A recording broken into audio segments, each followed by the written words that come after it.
Hello everyone. तो आज से हमारी जो 6 सेमेस्टर है बीए थर्ड ईयर 6 सेमेस्टर जो लास्ट सेमेस्टर है हमारा बीए का, उसकी क्लासेस स्टार्ट हो जाएंगी इंग्लिश लिटरेचर की। तो आज की वीडियो में हम वही पढ़ेंगे। उसका फर्स्ट यूनिट जो है इंग्लिश लिटरेचर का यूनिट 1, जिस मतलब जो है हमारा प्रोज पढ़ना है, जिसमें हमें और इसमें एक ही चैप्टर है, ठीक है। और बाकी यूनिट्स में तो 2-2 3-3 चैप्टर हैं, पर जो फर्स्ट यूनिट है उसमें एक ही चैप्टर है, जो है the story of my experiment with truth. ये महात्मा गांधी जी के द्वारा लिखा गया है, ठीक है। और ये इनकी ऑटोबायोग्राफी है, इसी के बारे में हम पढ़ेंगे। और इसी के जो हम पढ़ेंगे ना, वो एमसीक्यू पैटर्न के अकॉर्डिंग पढ़ेंगे। मतलब पढ़ेंगे तो हम सब कुछ भी, समरी भी पढ़ेंगे, उसका कॉन्सेप्ट भी पढ़ेंगे, पर हमारा टारगेट क्या होगा कि हमें एमसीक्यू पैटर्न के हिसाब से ही पढ़ना है, ठीक है। तो 2 रिक्वेस्ट है मेरी आपसे, पहले आप वो समझ लीजिए, फिर हम क्लास स्टार्ट करते हैं। ये रिक्वेस्ट आपके लिए बहुत हेल्पफुल रहेंगी अगर आप 6 सेमेस्टर में हैं और आपका पैटर्न बहुविकल्पीय है। वैसे तो यूपी स्टेट की जितनी भी यूनिवर्सिटीज़ हैं, सबका पैटर्न बहुविकल्पीय ही होता है, पर कुछ यूनिवर्सिटी ऐसी हैं जिनका पैटर्न अब भी सब्जेक्टिव है, ऑब्जेक्टिव नहीं है, ठीक है। मेरी रिक्वेस्ट बस यही है कि आप कहीं से भी पढ़ें, आप पर यूट्यूब से पढ़ें, चाहे कॉलेज में पढ़ें, चाहे कहीं से भी पढ़ें, पर आप जो सिलेबस को अपनी यूनिवर्सिटी की ऑफिशियल जो वेबसाइट है उससे ज़रूर चेक कर लें। जैसे ये इंग्लिश है तो इंग्लिश का सिलेबस अपनी यूनिवर्सिटी की ऑफिशियल वेबसाइट से प्लीज़ चेक कर लें। हाँ, मुझे पता है कि यूपी स्टेट की ऑल यूनिवर्सिटी का सिमिलर ही होता है, पर ऐसा नहीं है। जैसे कि हमारा ये वाला गांधी जी का बुक है माई एक्सपेरिमेंट विद ट्रूथ, इसके जगह कोई और टॉपिक था। मैंने किसी और यूनिवर्सिटी, यूपी स्टेट की ही किसी और यूनिवर्सिटी का सिलेबस चेक किया था, वहाँ पर मतलब कुछ टॉपिक्स चेंज थे, सारे तो नहीं थे, कुछ टॉपिक्स चेंज थे और कुछ टॉपिक वही थे, चैप्टर्स वही थे। तो प्लीज़ आप अपने ऑफिशियल वेबसाइट से ज़रूर सिलेबस को चेक कर लें। चाहे आपने सिलेबस यूट्यूब पे देख लिया है, फिर भी आप अपनी यूनिवर्सिटी की ऑफिशियल वेबसाइट से ज़रूर चेक करें। और अगर आपको नहीं आता है सिलेबस को चेक करना, तो आप यूट्यूब पे सर्च करें, अपनी यूनिवर्सिटी का नेम लिखें और उसके आगे लिखें कि सिलेबस कैसे चेक करते हैं, तो वहाँ पर आपको वीडियो मिल जाएगी, वहाँ से देखकर आप ईजिली अपना सिलेबस डाउनलोड कर सकेंगे, ठीक है। तो ये काम ज़रूर कर लें, ठीक है। इससे आपको टॉपिक फालतू के पढ़ने से बच जाएंगे, ठीक है। ये आपके लिए बहुत ज़्यादा हेल्पफुल रहेगा और बहुत ज़्यादा ज़रूरी भी है। अपना सिलेबस ज़रूर चेक करें, हर सब्जेक्ट का, जो भी सब्जेक्ट है आपके पास। नेक्स्ट है मेरी रिक्वेस्ट ये है आपसे कि आप किसी भी कहीं से भी पढ़ें, किसी भी यूट्यूब चैनल से पढ़ें, ज़रूरी नहीं है मेरे ही क्लासेस अटेंड करें, कहीं से भी पढ़ें, एमसीक्यू क्वेश्चन ना पढ़ें सिर्फ। मतलब उस जैसे कि पैटर्न इस बार बहुविकल्पीय है, तो इसका मतलब ये नहीं कि आप सिर्फ क्वेश्चंस ही पढ़ रहे हैं। इससे 2 नुकसान होते हैं। एक तो आपको टाइम ज़्यादा लगता है और दूसरा नुकसान ये होता है कि आपके समझ में नहीं आता है ठीक से, और साथ ही साथ आप जल्दी भूल भी जाते हैं। इसलिए एमसीक्यू पढ़ने से पहले आप उसके राइटर जो हैं, ऑथर जो है, उसके बारे में पढ़ें, उसके टॉपिक के समरी पढ़ें। अगर पोइट्री है तो उसके बारे में, किसके बारे में पोइट्री है ये पढ़ें, राइटर के बारे में पढ़ें, क्योंकि जो एमसीक्यू क्वेश्चन होते हैं उसमें राइटर के बारे में भी आता है कि डेट ऑफ बर्थ क्या थी, इस टाइप से, ठीक है। तो ये अच्छे से पढ़ें, इसको फैक्ट्स पढ़ें, उस चैप्टर से जो भी रिलेटेड फैक्ट्स हैं वो पढ़ें, ठीक है। और लास्ट में आप क्वेश्चंस करें अपने, और क्वेश्चंस भी सारे ही करने हैं, जितने भी उस टॉपिक से रिलेटेड आपके क्वेश्चन बन रहे हैं सबके सब आपको करने हैं। ऐसा नहीं कि टॉप 50 क्वेश्चन, टॉप 100 क्वेश्चन, इस टाइप से ना पढ़ें। जहाँ भी पढ़ें, जहाँ पूरा तरीके से कंप्लीट पढ़ाया जाए, चाहे आपका कॉलेज हो, चाहे यूट्यूब से पढ़ रहे हैं, वहाँ से पढ़ें जहाँ आपको पूरे तरीके से टॉपिक पढ़ाया जा रहा है। अगर नहीं पढ़ाया जा रहा है एक चैनल पर पूरे तरीके से, तो आप कहीं और से समरी पढ़ लें, ठीक है, और एमसीक्यू क्वेश्चन कहीं और से पढ़ लें, पर पढ़ें पूरा ही टॉपिक, तभी आपके लिए ये सही होगा। ज़्यादातर स्टूडेंट्स की यही प्रॉब्लम होती है कि उन्हें एमसीक्यू पसंद नहीं होते हैं, बहुविकल्पीय प्रश्न पसंद नहीं होते। वो कहते हैं कि सब्जेक्टिव टाइप वाला ही अच्छा होता है, पर नहीं, ऐसा नहीं है। एमसीक्यू अगर नेगेटिव मार्किंग नहीं है आपके एग्जाम में, तो एमसीक्यू क्वेश्चन बहुत ठीक रहते हैं, ठीक है, अगर आपने इस टाइप से पढ़ा है तो, ठीक है। एमसीक्यू ज़्यादा ठीक रहते हैं सब्जेक्टिव से, तो इसी टाइप से हम पढ़ेंगे। ये आप चाहे कोई सा भी सब्जेक्ट हो, अगर आप सोशियोलॉजी का सब्जेक्ट पढ़ रहे हैं और या फिर ज्योग्राफी का, तो उसमें भी पहले टॉपिक के बारे में देख लें, कौन कौन से टॉपिक हैं और क्या क्या है, कौन कौन सी चीज़ क्या क्या है, ठीक है। उसके बाद एमसीक्यू क्वेश्चन लगाएं, उससे पहले ना करें। तो अब हम अपने टॉपिक के तरफ चलते हैं, जो है हमारा the story of my experiment with truth. ये महात्मा गांधी जी के द्वारा लिखी गई क्या है, ऑटोबायोग्राफी है। उन्होंने खुद लिखी है अपने लाइफ के बारे में, ठीक है। और ये पब्लिश्ड कब हुई थी, ये इंस्टॉल मतलब इकट्ठा एक साथ पूरी पब्लिश नहीं हुई है, थोड़ी थोड़ी करके पब्लिश्ड हुई है। 1925 से 1929 तक पब्लिश्ड हुई है ये, ठीक है। और इसको ओरिजिनल लैंग्वेज क्या थी इसकी, गुजराती में लिखा गया था। इसको इंग्लिश में ट्रांसलेट किया गया है, और ट्रांसलेट किसके द्वारा किया गया है, महादेव देसाई के द्वारा। ये सेक्रेटरी थे इनके, गांधी जी के, ठीक है। और इसका गुजराती में जब ये लिखी गई थी तो इसका टाइटल क्या था, सत्यना प्रयोगो अथवा आत्मकथा। तो ये जो हमारे सिलेबस है, जिस सिलेबस में मैंने देखा है कि उस सिलेबस में उसमें तो आधी ऑटोबायोग्राफी हमें पढ़नी है, पर हम पूरी इसके 5 पार्ट हैं, ठीक है। जो ये बुक है हमारी, ये 5 पार्ट में बटी हुई है, तो हम सारे ही पार्ट कवर करेंगे। उसको आपको कुछ नहीं करना है, ना ही कुछ लिखना है, बस आपको अच्छे से उसको सुनना है, चाहे डबल स्पीड करके सुने चाहे नॉर्मल सुने, पर आपके 1 घंटे के अंदर आप पूरी समरी अच्छे से सुन लेंगे तो इससे क्या होगा, क्वेश्चन आपको अच्छे से समझ में आएंगे। तो आप प्लीज़ मतलब उसमें ज़्यादा कुछ नहीं करना है, बस आपको अच्छे से उसको ध्यान से सुनना है, जो अब मैं स्टोरी करवाऊँगी, ठीक है। तो अब हम ये MCQ क्वेश्चन हैं, ये हम बाद में करेंगे स्टोरी करने के बाद। 1 घंटे की मतलब 15-15 मिनट की 5 वीडियो बन सकती हैं, 5-6 वीडियो बन सकती हैं समरी पर, और उसके बाद हम क्वेश्चंस अपने करेंगे। इस टाइप से हम पूरा टॉपिक अच्छे से कवर करेंगे, चाहे MCQ पैटर्न हो चाहे सब्जेक्टिव पैटर्न हो, पूरा का पूरा टॉपिक अच्छे से ही कवर करना चाहिए, तभी अच्छे मार्क्स आते हैं, ठीक है। तो इस बात का आप ज़रूर ध्यान रखिएगा। जैसा कि मैंने आपको बताया कि ये एक पूरी बायोग्राफी है महात्मा गांधी जी की, तो हम उनको उन्हीं के शब्दों में पढ़ेंगे जैसा कि उन्होंने लिखी है, ठीक है। आपको कुछ नहीं करना है, आपको बस इसको ध्यान से सुनना है। तो इस कहानी की शुरुआत होती है यरवदा जेल से। वहाँ यरवदा जेल में मेरे साथी कैदी जयराम ने मुझे जोर दिया कि मुझे अपनी ऑटोबायोग्राफी लिखनी चाहिए। तो मैं बड़ा उलझन में था कि मुझसे ऑटोबायोग्राफी को जो कहा गया है वो मैं कैसे लिखूँगा, क्योंकि ये ऑटोबायोग्राफी वगैरह लिखना ये तो विदेशियों का काम है, हमारे यहाँ नहीं चलती है। हो सकता है मैं फ्यूचर में मेरी सोच बदल जाए तो मैं लिखूँ, पर फिर भी मैं अपनी ऑटोबायोग्राफी इसलिए लिख रहा हूँ क्योंकि इसके थ्रू मैंने जो सच के साथ एक्सपेरिमेंट किए हैं वो मैं सब लोगों को बता सकूँ। तो मैं अपने पॉलिटिकल एक्सपेरिमेंट के बारे में नहीं बताने वाला हूँ इसमें, सोशल एक्सपेरिमेंट के बारे में बताने वाला हूँ इसमें मैं। तो मेरी कहानी शुरू होती है बचपन से, जब मेरा पहला एक्सपेरिमेंट हुआ मांस खाने, स्मोकिंग करने, शराब पीने और चोरी करने के साथ। मैंने अपने बचपन में 2 फैक्ट्स ऐसे पढ़े थे जिसका प्रभाव मेरे ऊपर ज़िंदगी भर रहा। पहला जो टेक्स्ट था वो था राजा हरिश्चंद्र जी का, जिसको मैं बहुत इंटरेस्ट के साथ पढ़ता था, और इसका इफ़ेक्ट मुझ पर ऐसा पड़ा कि मैं खुद को हरिश्चंद्र समझने लगता था, हरिश्चंद्र की तरह बिहेव करने लगता था। और दूसरा टेक्स्ट था श्रवण कुमार का पितृभक्ति नाटक। ये जो प्ले था जिसमें श्रवण कुमार की कहानी थी, उस नाटक ने भी मेरे ऊपर एक गहरा प्रभाव पड़ा। ऐसे जो नाटक होते हैं और ऐसे जो कहानियाँ होती हैं उससे इंसान की पर्सनैलिटी डेवलप होती है, मॉरल बनता है इंसान। तो कम से कम छोटे एज में तो ऐसी मॉरल्स चीज़ों को ही पढ़ना चाहिए। जैसा हम देखते हैं, जैसा लोगों के बीच में रहते हैं, वैसे ही हम बनते जाते हैं, ये तो है ही ऐसा, ठीक है। तो 2 टेक्स्ट थे जिन्हें गांधी जी को बहुत प्रभावित किया, हरिश्चंद्र और दूसरा श्रवण कुमार। और फिर 13 साल की उम्र में, ये फैक्ट्स याद रखिया करिए कि जो प्रभाव किससे डला गांधी जी के ऊपर और उनकी शादी कब हुई, ये सब आपके MCQ क्वेश्चंस में आएगा, ठीक है। तो जब गांधी जी 13 वर्ष के थे तो उनकी कस्तूरबा से शादी हो गई। तो अब गांधी जी कहते हैं कि खैर आज तो मैं इस बात का सपोर्ट नहीं करता, इस बात को किसी भी तरह से मैं सपोर्ट नहीं करता कि किस तरह मूर्खता से 13 साल की उम्र में मेरी शादी कर दी थी। सगाई नहीं, शादी, लगन, ठीक है। सगाई तो पता नहीं कब की हो गई थी, मुझे याद भी नहीं है। तो मेरी भाभी ने शादी के बाद मुझे बताया कि मुझे अपनी पत्नी से कैसा बर्ताव करना है। अब हम दोनों थे तो एक ही कमरे में, एक दूसरे से डर रहे थे, लेकिन धीरे धीरे हमारा डर खुला और हमने एक दूसरे से बात की।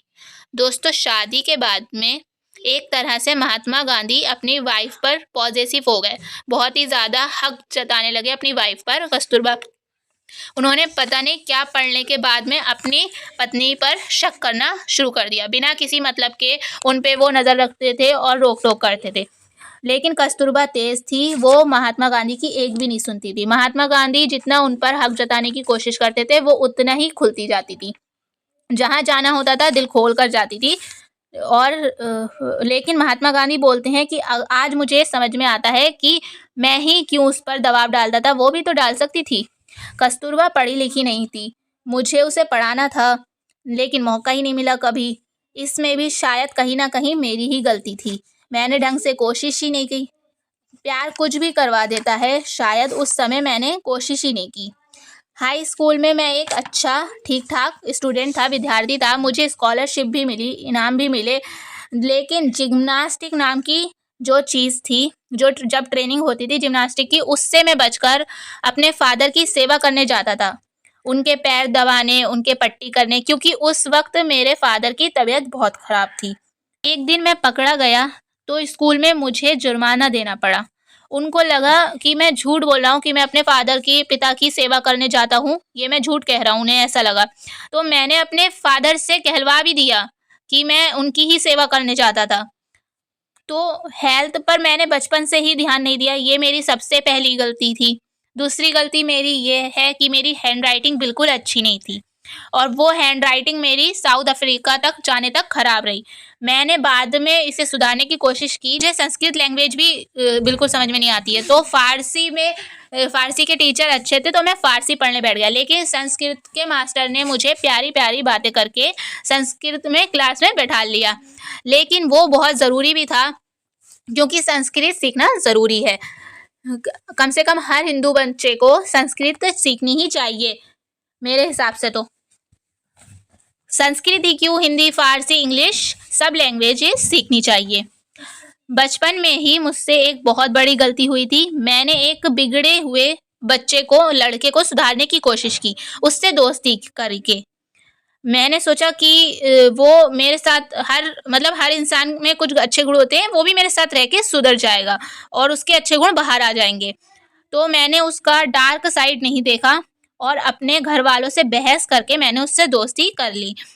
तो उसने मुझे मांस खाने की आदत लगा दी, ये बोलकर कि अंग्रेज़ों के पास इतनी ताकत कहाँ से आती है, क्योंकि वो मांस खाते हैं, इस वजह से उनके पास इतनी ताकत होती है। इतना दुबला पतला हम लोग इसीलिए हैं कि मांस नहीं खाते हैं। मांस खाया करो, ताकत आएगी। उनका एक-एक बंदा, अंग्रेज़ों का एक-एक बंदा हमारे 5-5 लोगों पे भारी रहता है, और हम लोग अंग्रेज़ों से लड़ नहीं सकते, क्योंकि वो लोग बहुत ही पावरफुल हैं, मांस खाते हैं।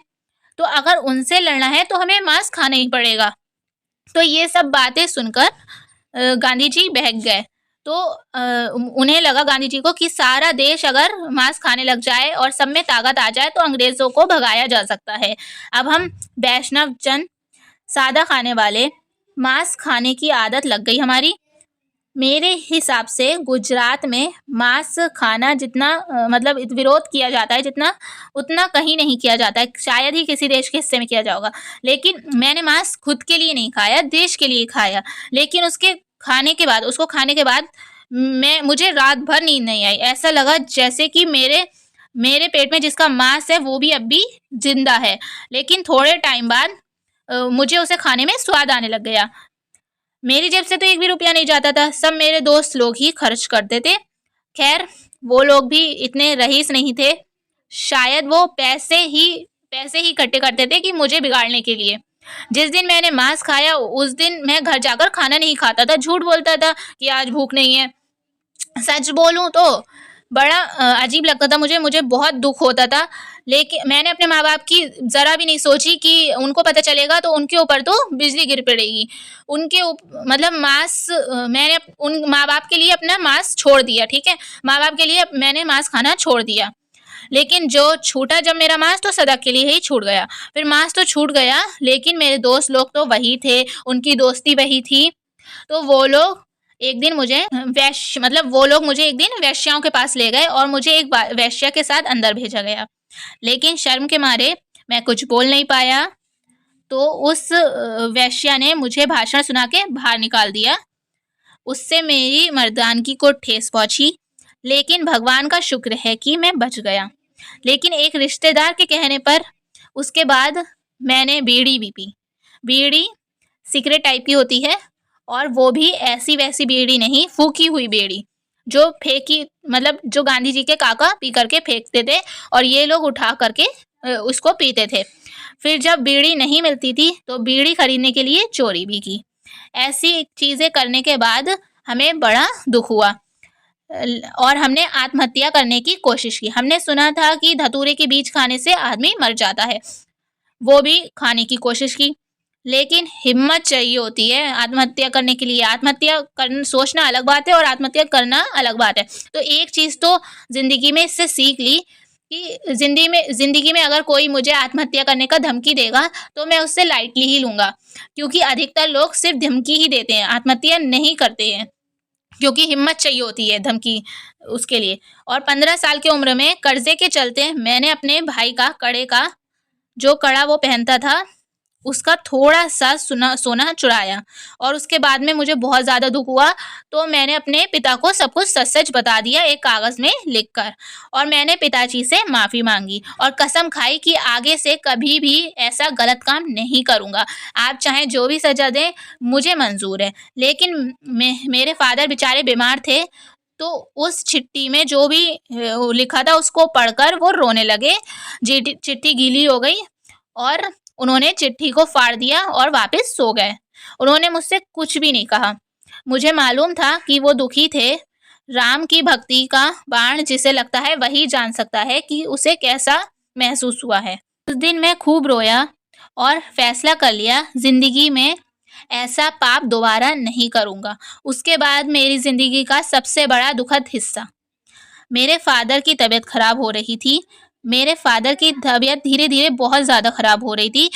उस वक़्त मेरी वाइफ़ भी प्रेग्नेंट हो गई, तो मुझे खुद पर बहुत ज़्यादा शर्म आ रही थी, क्योंकि अभी तो मैं हाई स्कूल में ही था और यहाँ मेरे पिताजी की बीमारी बढ़ रही थी। मेरे चाचा भी उनके पास में बैठे रहते थे, रोते रहते थे। उन भाइयों में बहुत ज़्यादा प्रेम था। एक दिन मेरे चाचा ने कहा, जब मैं अपने पिता का पैर दबा रहा था, तो मेरे चाचा ने कहा कि तू जा, मैं दबाता हूँ। तो मैं खुश होकर अपने रूम में चला गया सोने के लिए और मैं अपने रूम में चला गया। उसके बाद 4-5 मिनट बाद ही हुए, 4-5 मिनट ही हुए होंगे मुझे अपने कमरे में आए हुए। उसके बाद मेरा नौकर भागते हुए आया और दरवाज़ा खटखटाया और बोला, बापू, बापू बहुत बीमार हैं। मालूम था वो बीमार हैं, लेकिन मैंने नौकर से पूछा, साफ-साफ बता, बहुत बीमार हैं का क्या मतलब? तो बोला, वो बापू गुज़र गए। हमें समय जैसा थम सा गया। अभी-अभी तो 4-5 मिनट पहले ही मैं पैर दबाकर आया था कमरे में। इतनी भी क्या सोने की पड़ी थी मुझे कि कुछ मिनट और उनके साथ नहीं बैठ पाया। पिताजी गुज़र गए और मेरे पत्नी के भी जो बच्चा हुआ था वो भी 4 से 5 दिन जीकर ख़त्म हो गया। इसके बाद मेरा धर्म की तरफ झुकाव बढ़ा।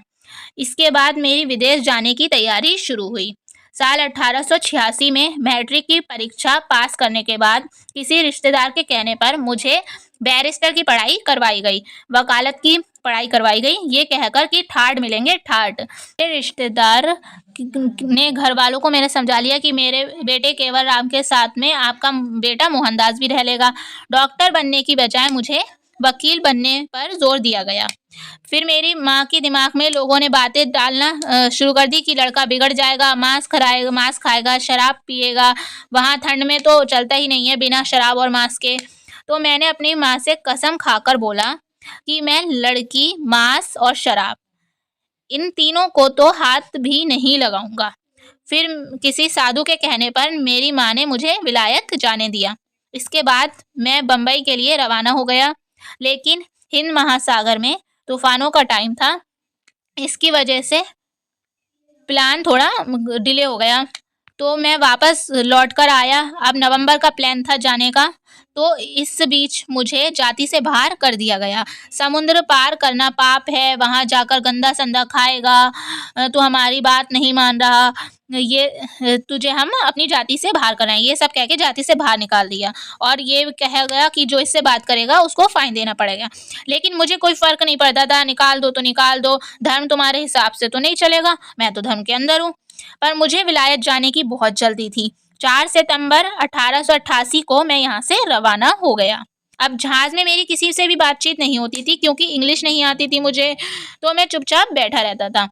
तो एक अंग्रेज ने मुझे समझाया कि इंग्लैंड में मांस खाए बिना नहीं चलता, ठंड इतनी होती है कि हमें खाना ही पड़ता है।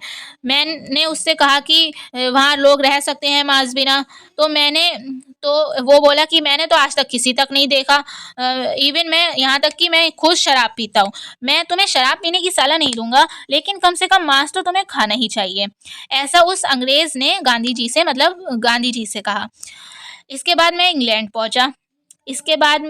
इंग्लैंड पहुंचा और वहाँ डॉक्टर मेहता से मुलाकात हुई। वहाँ पहुंचकर वहाँ का अजीब रहन-सहन, अजीब खाना पीना, अजीब सलीका, अजीब बात करने का तरीका, पता नहीं कैसे रहूँगा 3 साल उन लोगों के बीच। तो अब मैं डॉक्टर मेहता के एक दोस्त के घर पीजी बन गया। वहाँ रोज़ मांस बनता था। वो लोग मुझे समझाते थे कि खा ले, लेकिन मुझे अपनी माँ की कसम याद आ जाती थी। मुझे इंग्लैंड में शराब और स्मोकिंग के लिए किसी ने भी नहीं कहा, लेकिन मांस के लिए वो लोग कहते रहते थे, क्योंकि ज़रूरत थी वहाँ की, क्योंकि वहाँ ठंड पड़ती थी। कभी-कभी तो मैं वहाँ भूखा रहा, खुद पकाने की कोशिश की, लेकिन मांस नहीं खाया। इसके बाद इंग्लैंड के रहन-सहन में ढल गया। इंग्लैंड वाले ड्रेस पहनी, और एक बात मेरे दिल में हमेशा रहती थी कि निर्बल के बलराम। जो आदमी वो निर्बल होता है, उसे चिंता नहीं करना चाहिए, क्योंकि उसके साथ राम होते हैं। जब भी मेरे दिल में कुछ भी गलत करने का ख्याल आता था, तो अंदर से एक पॉजिटिव एनर्जी मुझे गलत काम करने से रोकती थी। ऐसे ही दोस्तों, इंग्लैंड से महात्मा गांधी ने बैरिस्टर की पढ़ाई की और वापस इंडिया लौटकर आ गए। लेकिन अब आगे क्या? इंग्लैंड में तो दावतों में खाना पीना चलता रहता था प्रैक्टिस के नाम पर। जून 1891 को मैं बैरिस्टर बन गया और हिंदुस्तान आ गया। तो वकालत तो मैंने पढ़ ली थी, लेकिन वकालत मुझे आती नहीं थी। नाम का बैरिस्टर था, केस आज तक एक भी नहीं लड़ा था। इंग्लैंड और इंडिया के कानून एकदम अलग थे। जो चीज़ मैंने पढ़ी थी वो इंडिया के कानून में थी ही नहीं, और मैंने तो इंडिया की हिस्ट्री तक नहीं पढ़ी थी। मुझे तो 1857 की क्रांति के बारे तक में नहीं पता था। फिरोज शाह मेहता जैसे बड़े वकील कोर्ट में गरजते थे, तो मैं उनको देखता था और सोचता था कि ये लोग इतनी हिम्मत लाते कहाँ से हैं। वहाँ मतलब इंडिया में मेरा बड़ा भाई मुझसे बहुत मतलब आस लगा के बैठा था कि विलायत से पढ़ के आया है, नोट छापेगा, तो वो पैसा बहुत खुलकर खर्च करता था। ऐसे में पैसे की तंगी में चलते हुए मैंने अपना पहला मुकदमा लड़ा मुंबई में। तो सच बताऊं तो कोर्ट में जाकर मैं ससुराल गई भी नई नवेली दुल्हन की तरह रहता था। तो जब मैं पहला केस लड़ने उठा तो मेरे पैर कांप रहे थे, सिर चकरा रहा था, आंखों के सामने अंधेरा छा गया था। तो मैं वापस जहाँ से उठा था वहीं बैठ गया और अपना केस दूसरे वकील को दे दिया। छोटा सा केस था, सिंपल सा केस था, और अपनी फीस जो मिली थी वो भी वापस कर दी। तो ये तो हमारा हो गया फर्स्ट पार्ट। अब मतलब जो गांधी जी वो साउथ अफ्रीका कैसे गए वो हम नेक्स्ट पार्ट में देखेंगे, ठीक है।